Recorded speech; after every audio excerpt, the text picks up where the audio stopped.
In our earlier interviews in this series, other people we've spoken to have talked about the first time they were sworn in as a member of Congress. And in 1959, you became the first member from Hawaii. What was that like when you were first on the floor of the House of Representatives?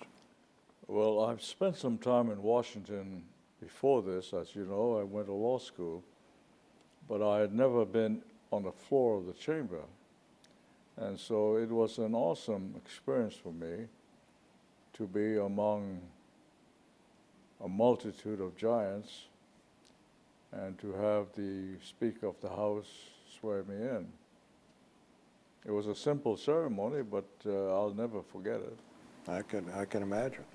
When many members come to Washington, they manage to find a mentor, a senior member who seems to take them under their wing and help them. Was there anyone you looked to at that time, or anyone who kind of looked after you in the early days? There were several. One was Leo O'Brien, who was the chairman of the Subcommittee on Territories, the committee that had jurisdiction over statehood. And Congressman Wayne Aspinall of Colorado, who was the chairman of the full committee, the Interior Committee. And those two, on day one, took over and told me what to do and what to get and what to buy. And the third person that's most astounding as far as I'm concerned was the Speaker of the House.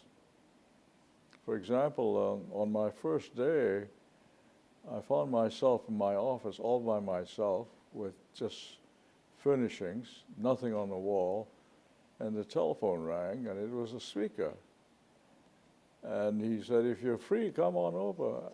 And I didn't know where the Speaker's office was, but on August now, it's a hot day, I didn't know there was a subway. I ran across the ground, finally made it up the steps, but I learned after that I used a tunnel. And I got to see him, and believe it or not, the Speaker gave me a tour of the Capitol. He was a tour guide. He showed me the shoeshine boy, and he says, "You know, you pay him 25 cents, but if you can afford it, give him a tip. This is the barber shop, this is the bank." And then he took me on the floor, and he said, "That's where I sit, that's where you'll sit. Someday you'll sit there by the chairman's place." And then I am addressed, "Mr. Speaker," and I'll just address you, the gentleman from Hawaii. Because I'll be damned if I'm going to call you by your name. He says, "I can't pronounce it." And we got to be good friends. He invited me to the Texas table because we had no table, Hawaii table in the dining room.